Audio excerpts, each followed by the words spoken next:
My name is Katie Allen, and this is Self-Love Ignited. Let's get to it.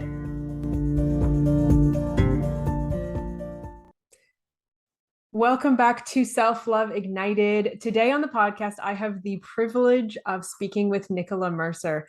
Nicola, welcome. I'm really happy to have you here. Why don't you take a moment and introduce yourself to everybody?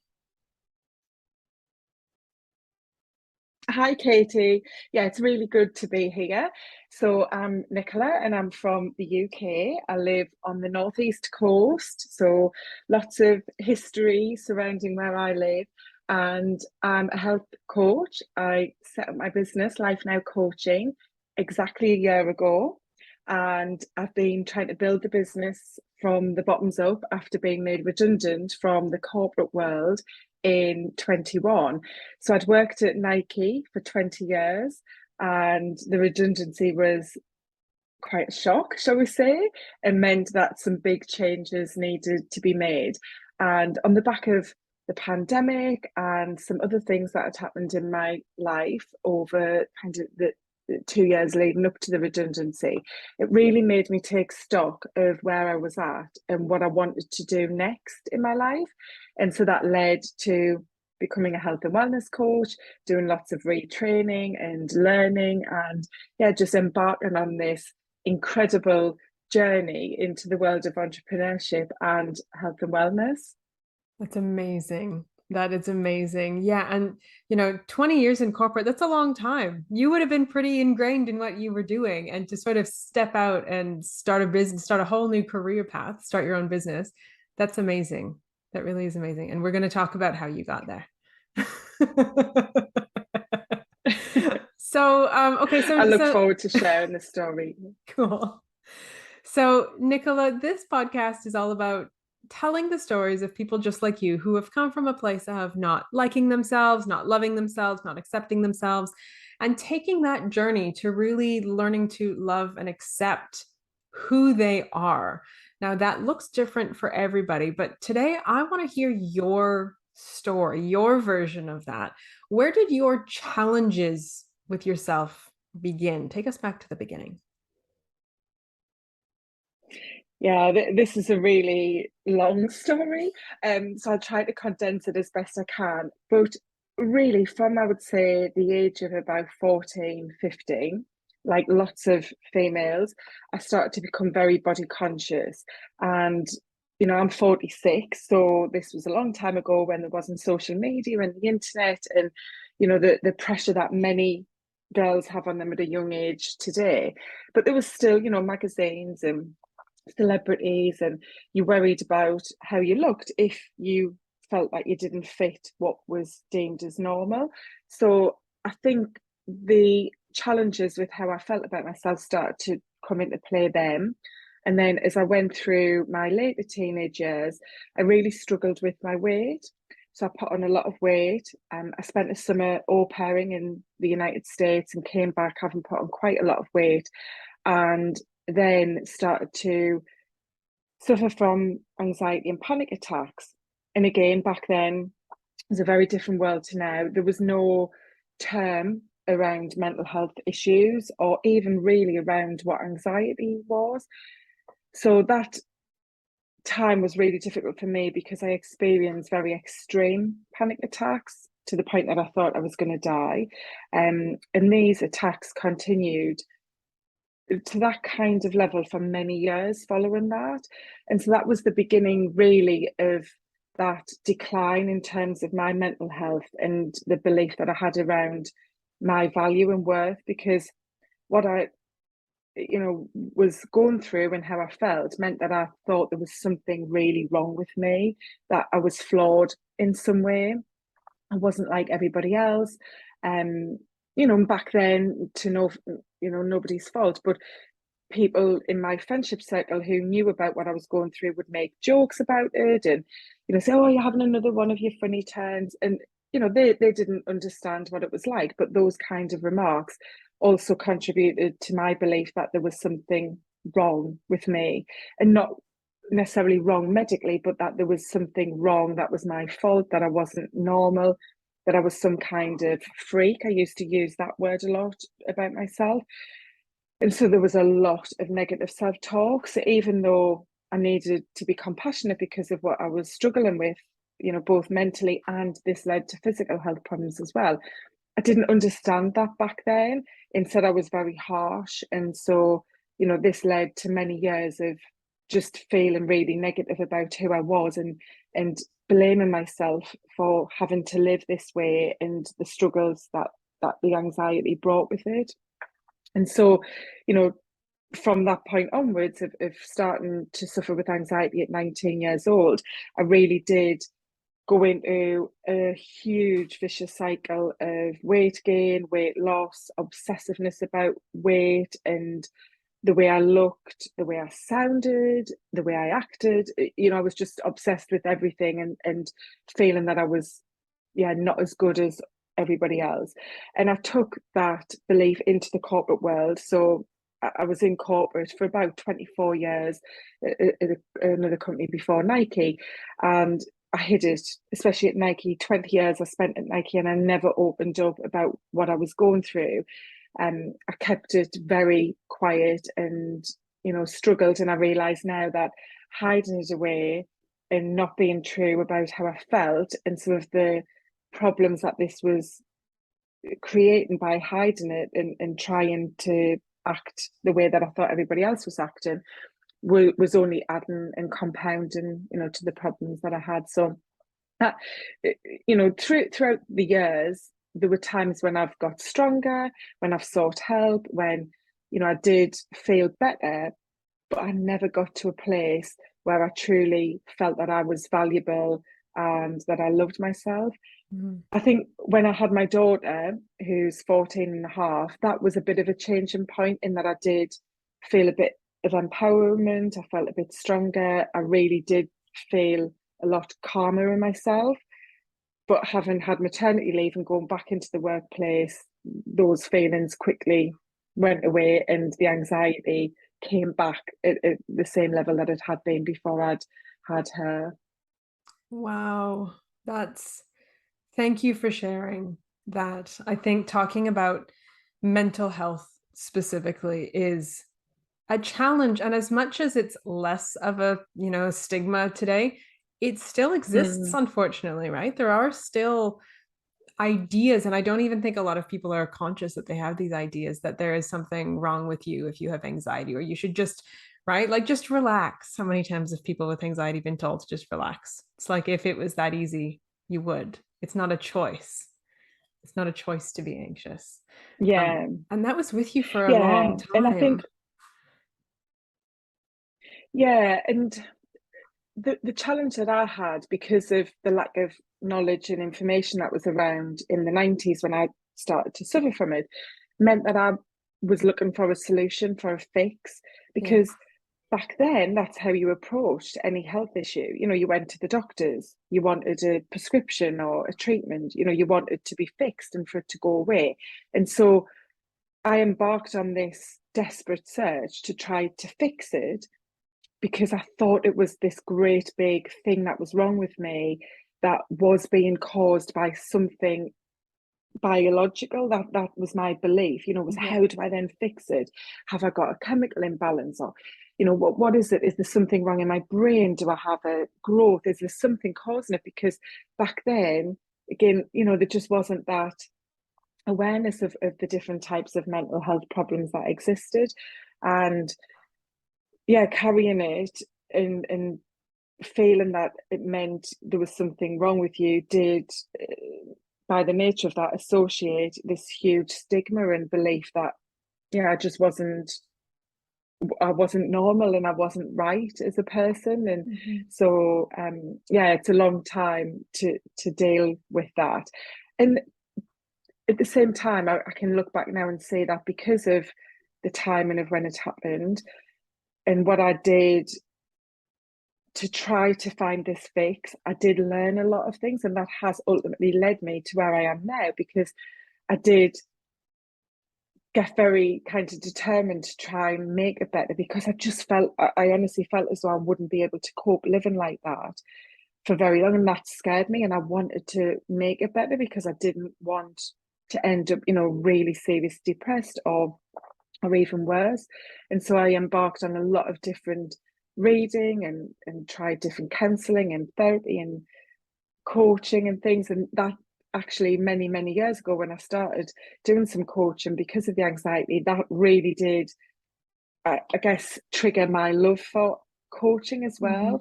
And that was something that always stuck with me whilst I worked at Nike, was a interest and just a desire to know more about, what coaching could do, not just for anxiety, but in other areas as well. Yeah, yeah. It's amazing how sometimes when you're on the receiving end, you get a taste of something. It completely opens your mind, right? To like what else is possible with this amazing thing. Yeah, I know when you're I've been on the receiving end of coaching many times. And there's something magical about it. And if you've not experienced it, it's really difficult to explain, I think, because Yeah. it's not a tangible thing, it's an experiential thing. Um, but yeah, it is an amazing thing. Mm.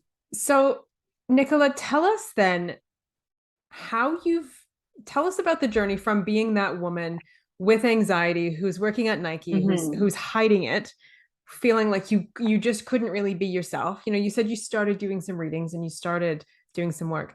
How did you get to where you are today? Tell us about that transformation. What did that look like? Yeah, so over the 20 years that I was at Nike, I did lots of development work through the company. There was lots of different training and support and things. And some of those things would feed into me and help me to think, oh yeah, maybe I can do this, maybe I can get more confident, because I was very unconfident. And that was a huge trigger for my anxiety in the workplace. Um, so there were little things that over time had an impact, but like I said before, they wouldn't necessarily stay. That I could revert back. It's like anything. Sometimes you might listen to a podcast and feel really motivated and inspired, but then a few days later, it's kind of dropped out and you've forgotten what you heard and you've lost that feeling. So I think there were little things chipping away over the years, and then in 2019, I lost my mum really quite suddenly. She'd had a lot of health problems for about 14 years before she passed away. And I'd really struggled with the health problems she had, because some of them were self-induced. And I'd actually sought out some counselling at one point to try to deal with that, because I'd had some physical health problems which, having gone to the doctors many times, I was told what were being caused mentally. And I didn't know that link back then. And a lot of what I was struggling with was because of the ill health of my mum.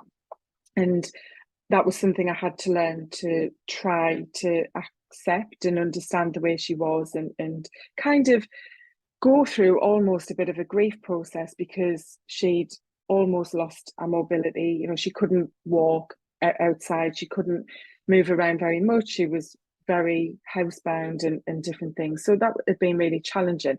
And then when she passed away, that was really a catalyst, I think, for what then came over the next 18 months or so before the redundancy happened, because I'd started to really think about my life and the age that she'd passed away and what she'd gone through. And I knew that I didn't want my life to be like that.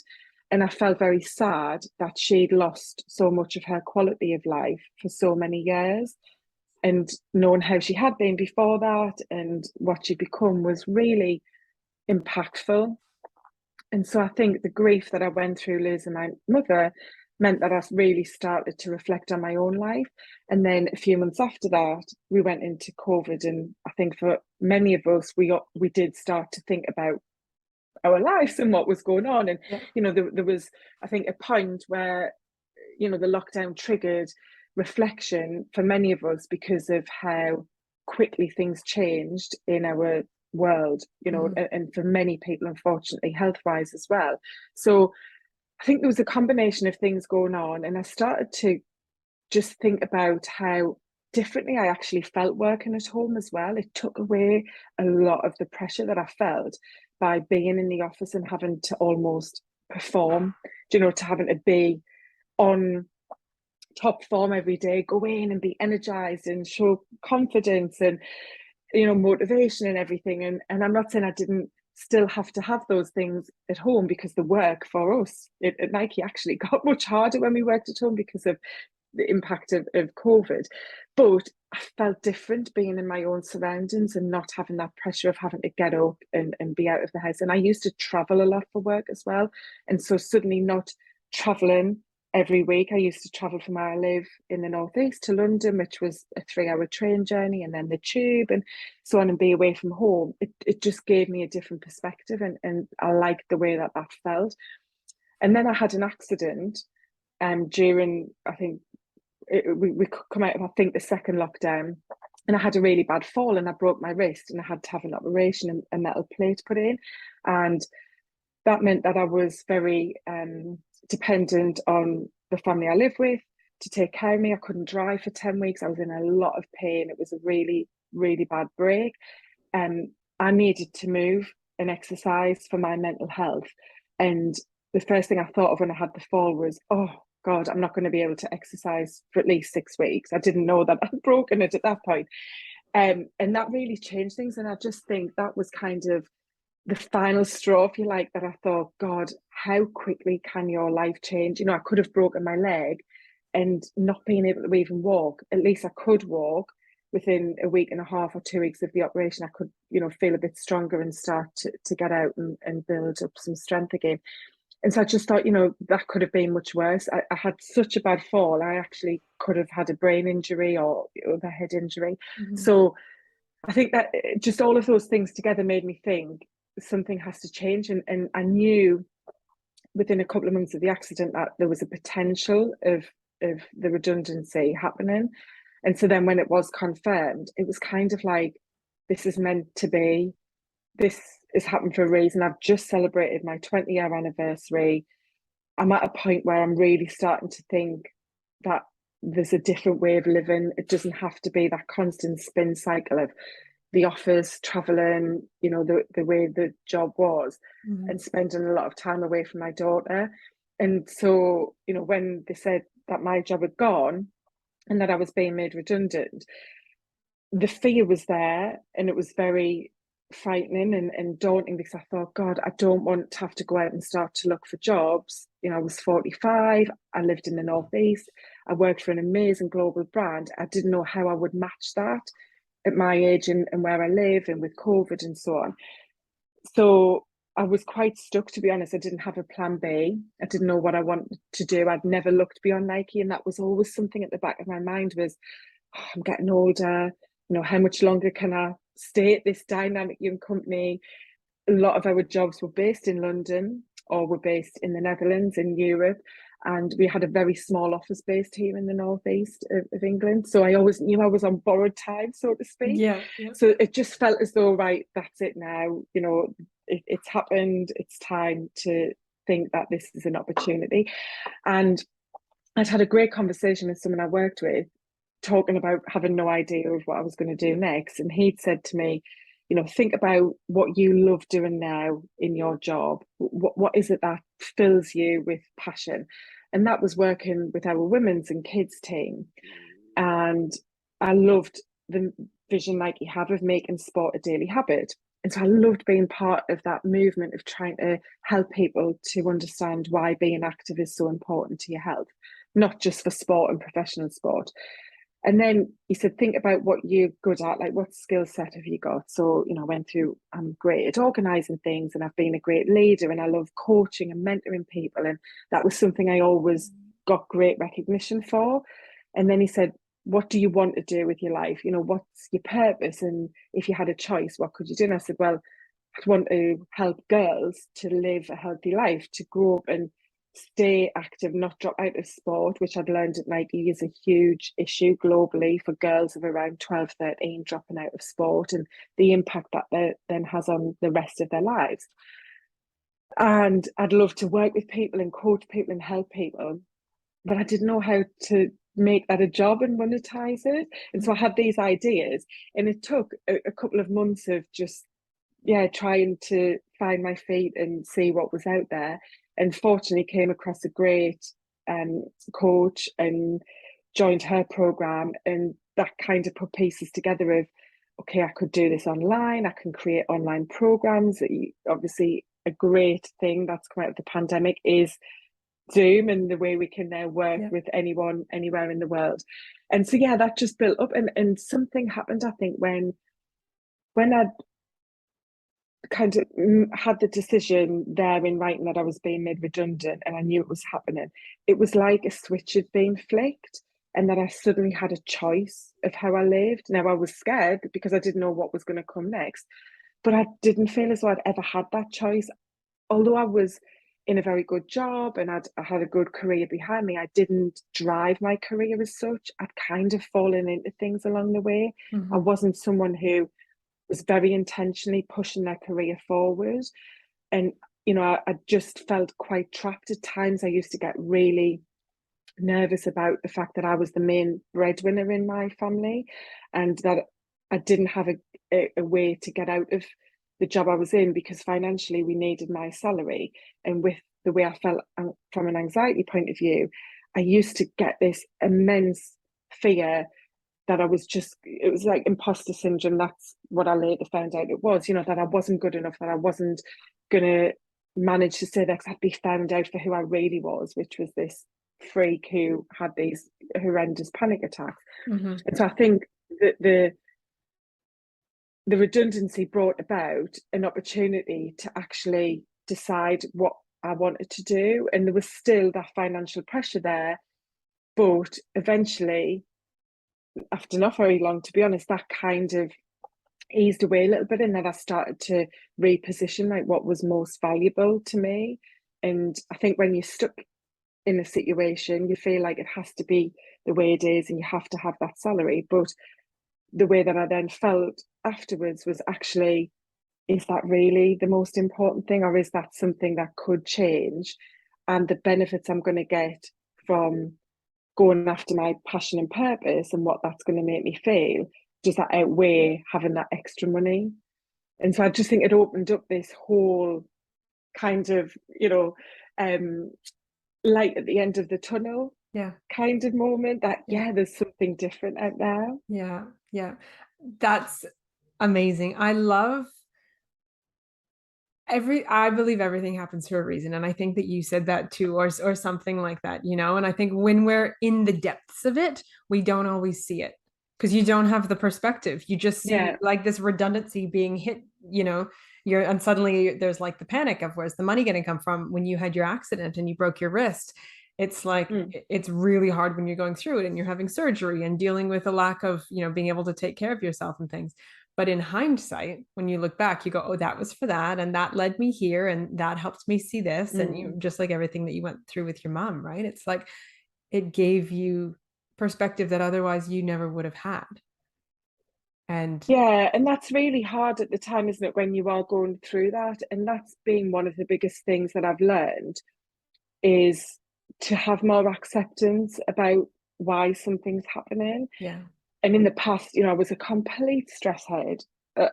Honestly, the slightest little thing, I would go straight to the negative. That was who I was. And I just believed, I told myself that story, that I was a negative person and that I would stress and not have any patience. And I had awareness of these things because of that development work I'd done for many years. But I didn't really understand about how you could reposition thoughts or situations or yeah, events.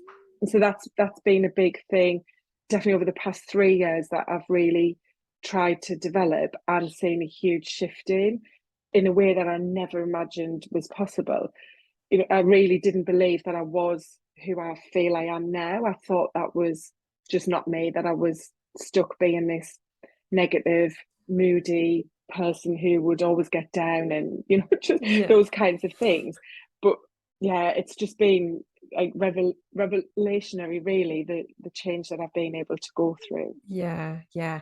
And going through it yourself also empowers you and enables you to help others who are in similar situations, right? As coaches, that's one of the things that we do is what we go through ends up being our superpower and helping others, which is just such a blessing, really. Yeah. Yeah, yeah. Nicola, I'm curious.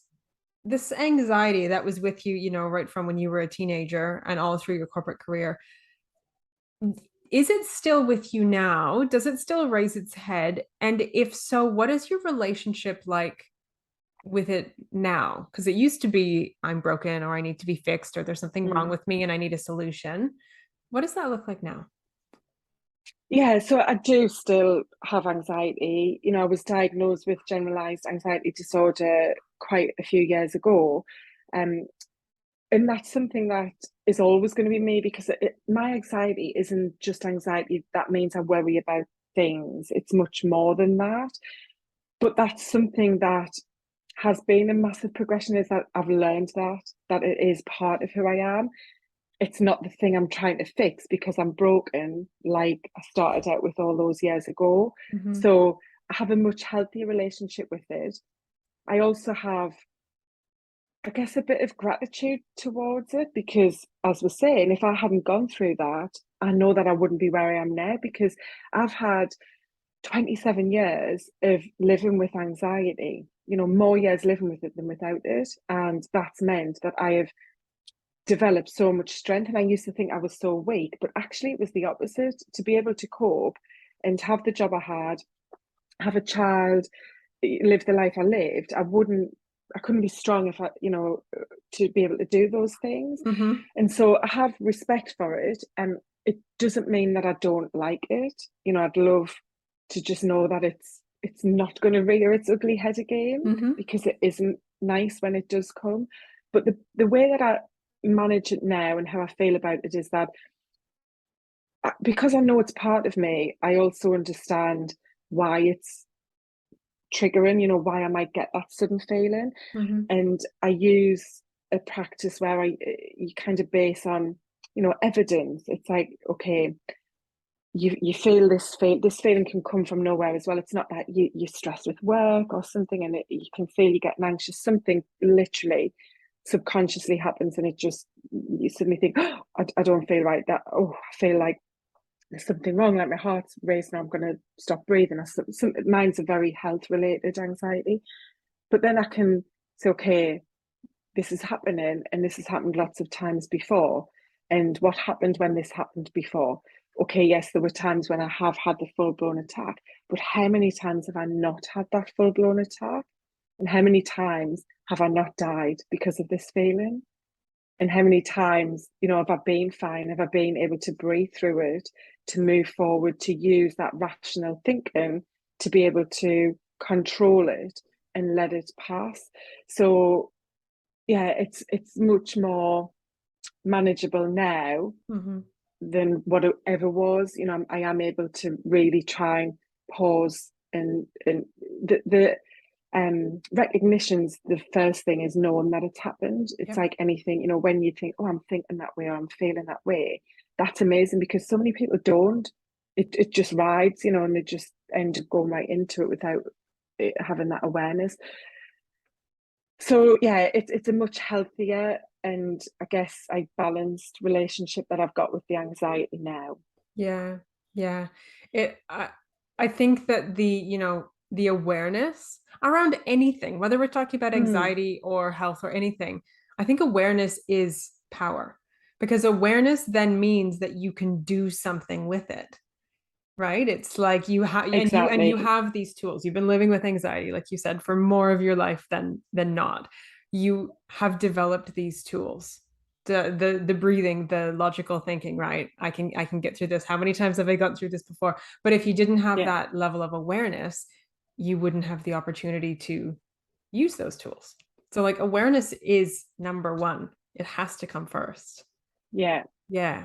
Yeah. definitely. And like you say, that's the same with so many things. So many. Even if it's something like say in a relationship and the fact that maybe you always snap at your partner, but if you become aware of that, then you can see it when it happens and go, oh, now is this the way I want to respond or Yes. the way I don't want to respond? And can I change that response? Yes. But for so many people, and I've done some work with a psychologist in the past, and she talked about 95% of people never get to a point of having an awareness about something that they would actually like to change if they had this opportunity to think about it and look at it, 5% of people build an awareness, and then only a very small percentage of those people can actually change that behavior. Yeah. But the globally and with our population, that's a huge number of people. So it's amazing how many people can get that awareness. And through the kinds of work that we do, more and more people are going to hear things like this and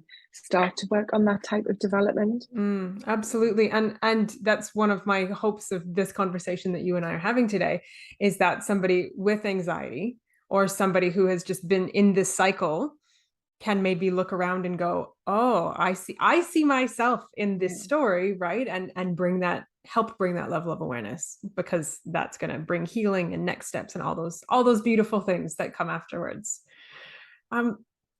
Nicola, I'm curious, this journey that you've told us about today, this amazing story, does this feel like that of self-love? Is it self-acceptance? Is it self-discovery? Like what term feels most true to you today? Definitely self-love and self-worth is a big one, Okay. because that was something from being a young age I didn't feel worthy. And even before the anxiety happened, and I've done a lot of thinking about this because of setting up the business and the work I've done over the past year, even as a younger child, I don't think I ever felt worthy. Now, obviously, that could be a whole other podcast episode in itself, why that might be. But I think the self worth is a huge one, because I just felt as though I was existing, and that, I don't know, I always felt a bit peripheral to anything, whether it was relationships, like the work, success. And now I feel very worthy. I feel that I am, I've got something to offer to the world, to this life. And I never believed that before. Yeah. And, I definitely feel a lot of self-love, which I'm sure you can hear through the story. I didn't have any self-love, really didn't have any self-love. Even at times when I did feel happier at stages in my life, when I'd met my ex-husband and we got together and married. And so there were times when, yeah, I was happy and I must have felt good in myself, but I never looked in the mirror and thought, I love you, or those kind of things. And that was something that I always used to have conversations with my parents and my husband at the time about, was, that you have to love yourself first. But I just didn't know how to do that. I didn't feel that. But now, yeah, I definitely do. And it's quite, I can feel emotion actually even talking about it, because it's pretty sad to think that I've spent so many years feeling that I just wasn't worthy, Mm-hmm. and that I didn't really like myself, let alone love myself. But now I have got to that point, and that's why I do feel so driven and passionate to help other people, because I know how bad I treat myself and how bad I felt. And so I know that if I can turn it around, then other people can, and I want people to do that much quicker. I don't want them to lose those days and weeks and months and years of their life. Like I feel, yeah, I do sadly feel as though I did lose a lot of things, Mm-hmm. and feelings and occasions through life because of how I felt about myself. Yeah. Yeah. Yeah. I get you. I feel it. I'm the Mm, exact same. You mentioned earlier in your story that the statistic about girls dropping out of sport at 12, 13, and how mm, there's so many implications from that, right? There's physical health, but mental health. And um, that was me, 12 years old, dropped out because of my yeah. self-consciousness around my body, right? Didn't feel Hmm. worthy, didn't like myself, didn't love myself. So I get it. Like what has been, what have you missed out on? What have we, as people who, Mm. struggle with this, missed out on? A lot, probably a lot more than we realize, right? Yeah, because it doesn't just mean that you're not active. It's the start, as we've both said, of that thought process about not being good enough or normal because of your shape, size, or whatever that is. And, that age as well is so important. It's such a pivotal point in a girl's life as she hits puberty and her body develops and hormones change, and the way that your thoughts and feelings about yourself start to evolve. And so that sadly often means a very, very unhealthy long relationship with food, weight, size, and self-love and worth. Mm-hmm. And that's because of, yeah, that change, which means you start to become aware of your body and things that are changing. And so you feel as though, you don't want to continue going into your PE class, we call it here, or sports, and having to get a sports bra and having to have, whether it's your arms or your chest or your legs or whatever out on show. My 14-year-old daughter hasn't even worn one pair of shorts through the summer. And we've had the hottest summer in the UK for I don't know how many years because she won't get her legs out. Yeah. And it might seem like quite a small thing, but that is often that catalyst for so many more negative thoughts and beliefs, and then they become your story of who you are. Yes, absolutely. They do become your story. And I think luckily for your daughter, she has you as a role model, right? I think so many kids are in this cycle, but they don't have anybody to look to. They just think it's normal. So they just stay in it and then it perpetuates into adulthood, much like your cycle with anxiety. You didn't know. Yeah. The information was not there. The role models were not there. So it just followed you and it took you a long time to sort it out. But kids who are teenagers now, such as your daughter and your daughter's age group, yes, they're still going to go through the same struggles, but they don't have to do it for decades. They don't have to sit with it for so long because the resources are there, the examples are there, right? The positive role models, I guess, are there in front of them to help them. Yeah, Yeah. yeah. And that was a huge thing we used to focus on at Nike, was the fact that there are so few female role models in sport. Yeah. In sport, even if you're not a sporty person, I was never sporty, I was never into any sport, but sport still has the power to have impact and influence in so many ways. Look at when it's the World Cup or the Olympics and how it brings people together and the influence it has.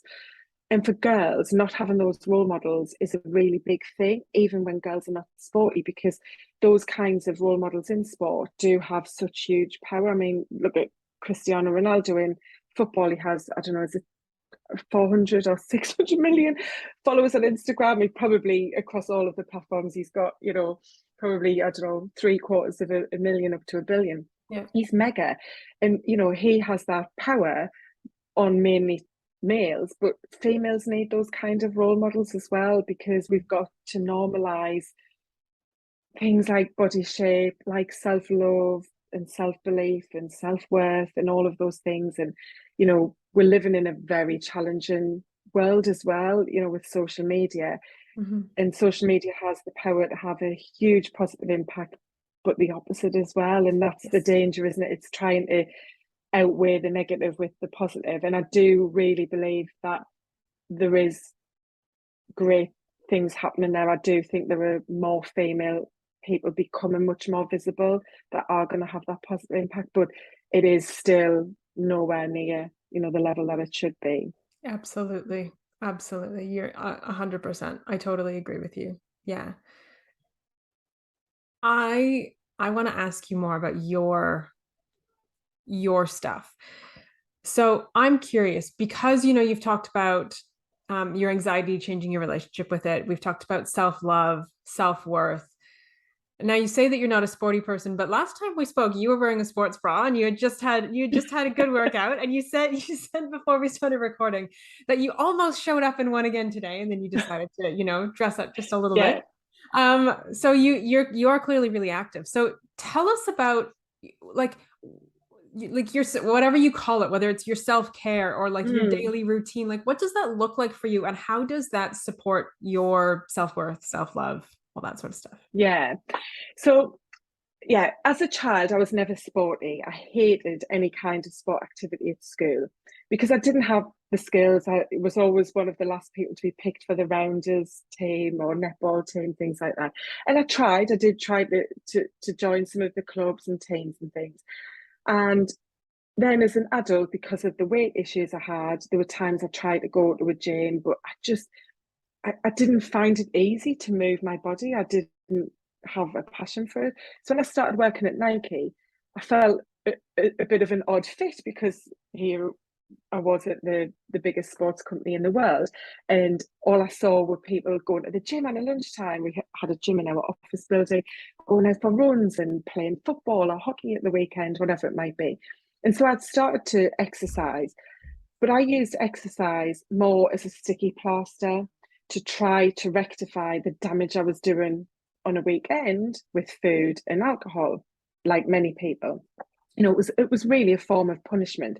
Oh God, I've eaten pizza. Now I need to work out. It was that kind of mentality.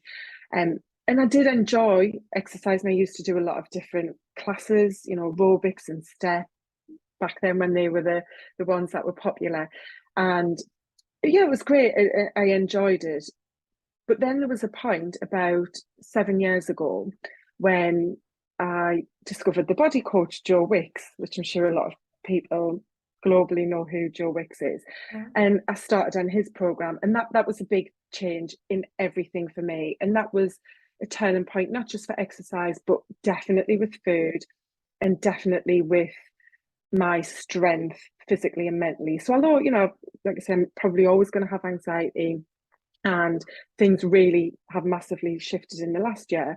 But about 7 years ago, I started on this journey of um, losing weight, really changing the way that I was exercising, so that I had quite a significant change in my body shape more than size, definitely in shape. And I felt incredible. And I remember when I'd had the results, I wrote a letter to myself talking about how I felt at that point in time and the difference that it had made.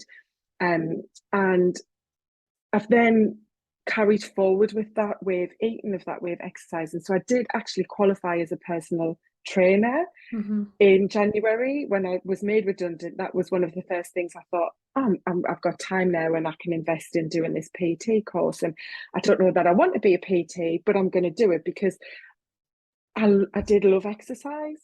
I had completely shifted how I'd always been. Now, I wouldn't say I'm into sports still. I do enjoy, and I have enjoyed it when I was young, going to watch our local football team. I don't do that anymore. But, I'm interested, but I'm not really someone that could just sit and put sport on the TV or pay to go to an event.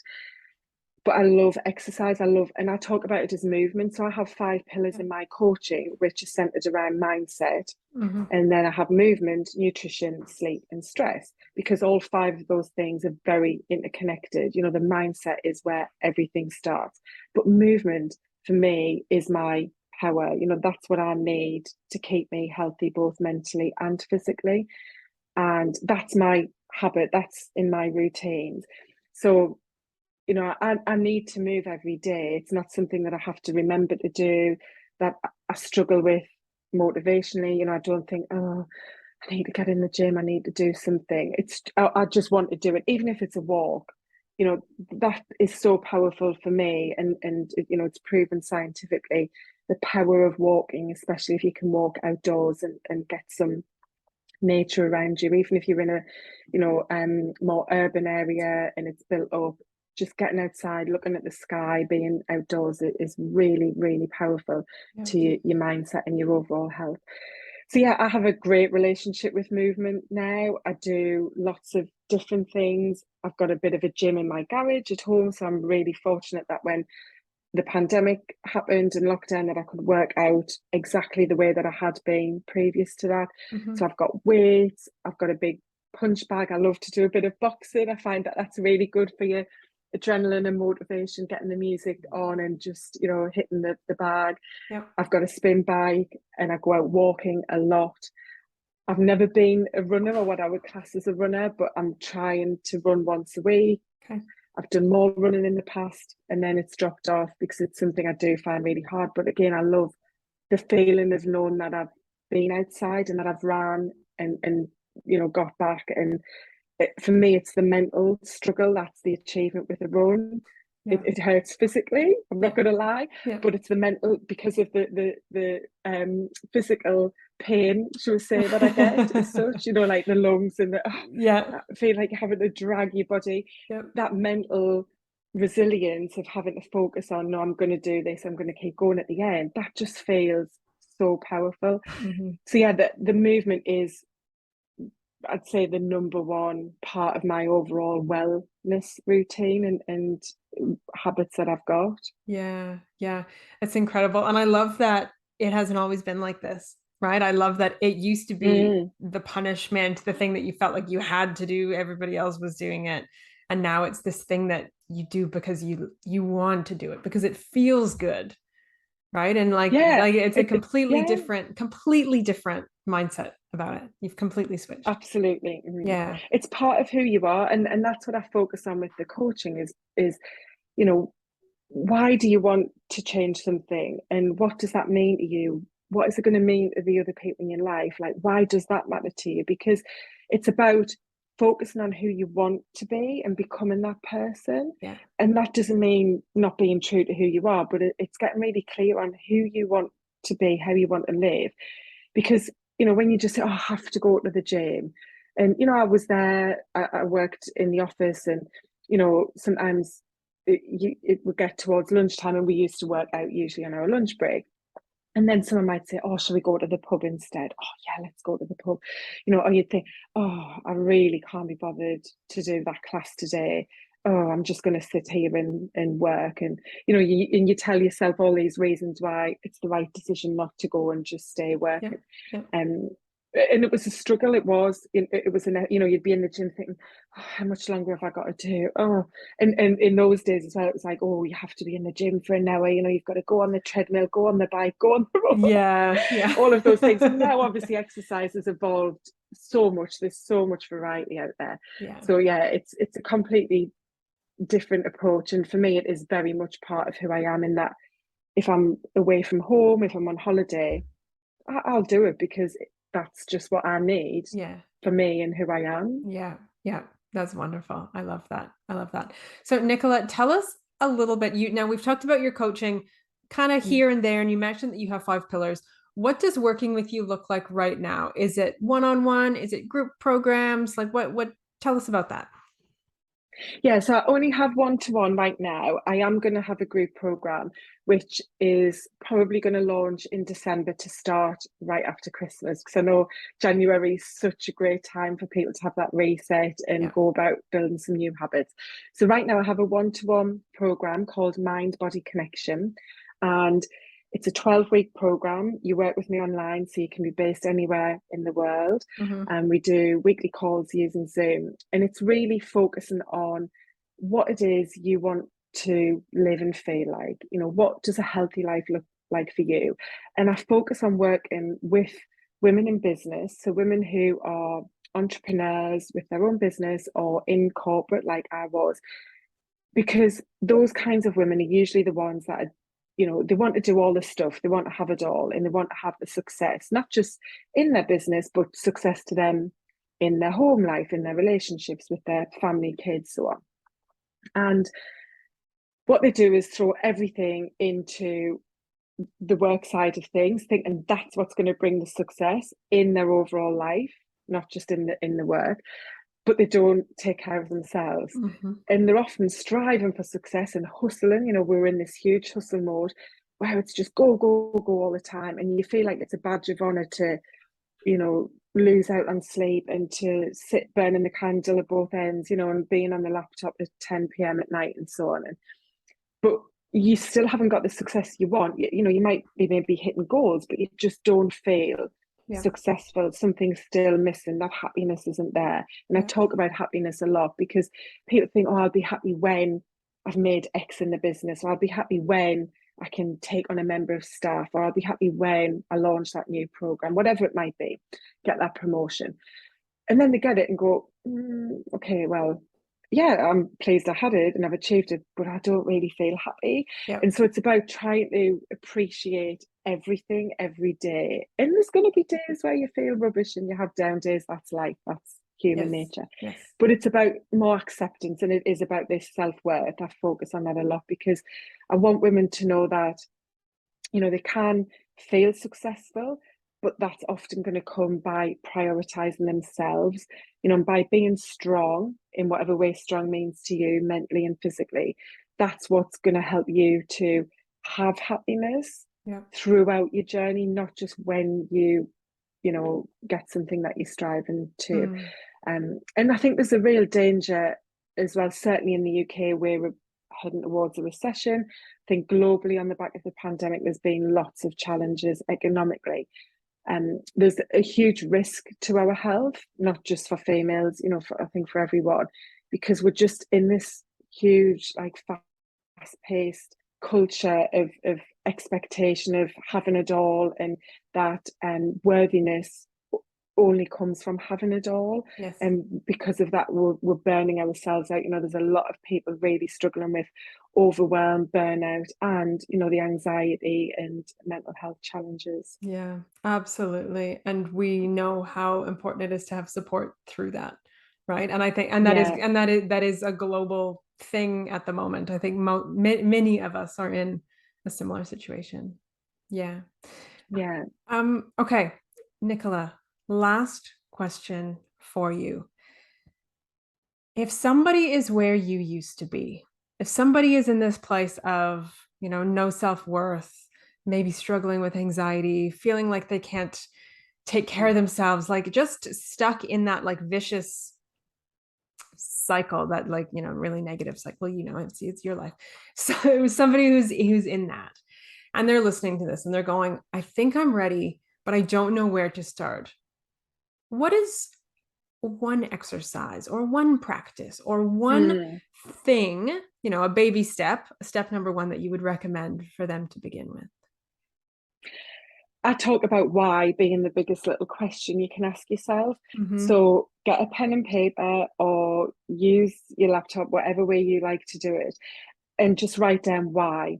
Why do you want to change? Mm-hmm. Why do you want to take a step forward to making your life different to how it is now? And just keep asking why, even if it's just why, because it sounds strange, but if, say that person you've described says, because I feel like I'm wasting my life, so I need to change because the way I am right now just means I'm not living. Okay, why? And just Yeah. keep digging down. And then it Yeah. might be because every day is a struggle and I don't see other people struggling. So I want it to be different. Why? And you just keep getting deeper and deeper. Yeah. And then you'll end up with this picture of how you want your life to be. Yeah. And that's the switch you need to make is, okay, you don't want this, but what do you want? And why is that important? And then get really clear on that picture and Yeah. visualize it. Really see it in your mind, exactly where you would be when you have those things that you've thought about and how that feels to you. And it's that why, like, why is it important to feel that way and live that life and be that person? Yeah. I love that. I love that because it's the awareness we were talking about before, right? Yeah, It's that, and yeah, it's a really simple but really powerful exercise. mm, You don't need anything for it. You need a pen and a piece of paper, and everybody has access to that, yeah, right? exactly. And I think where a lot of people fail with anything big or small that you want to change is you just go right to the end. You see Yeah. that finish line and go, oh, I want to have a successful business, or oh, I want to lose weight, or oh, I want to get that promotion. And then it becomes unreachable because it's like a great big mountain in your way that is just too big to climb. Yeah. Whereas when you're really clear on, what it means to you and what it's all about, then it's that feeling, you resonate with it and you attach yourself and anchor yourself with it. Yes. So then it becomes a part of who you already are now. And so Yeah. you start then taking those small steps towards it. That's wonderful. I love that advice. That is great. That's great. That's perfect. Okay, Nicola, I think we are going to leave it there. Thank you so much for coming on and sharing your story, your ups and downs, all your wisdom, all these great tips. I really appreciate you. Thank you for coming on. Oh, you're very welcome. Thanks, Katie. It's been a pleasure.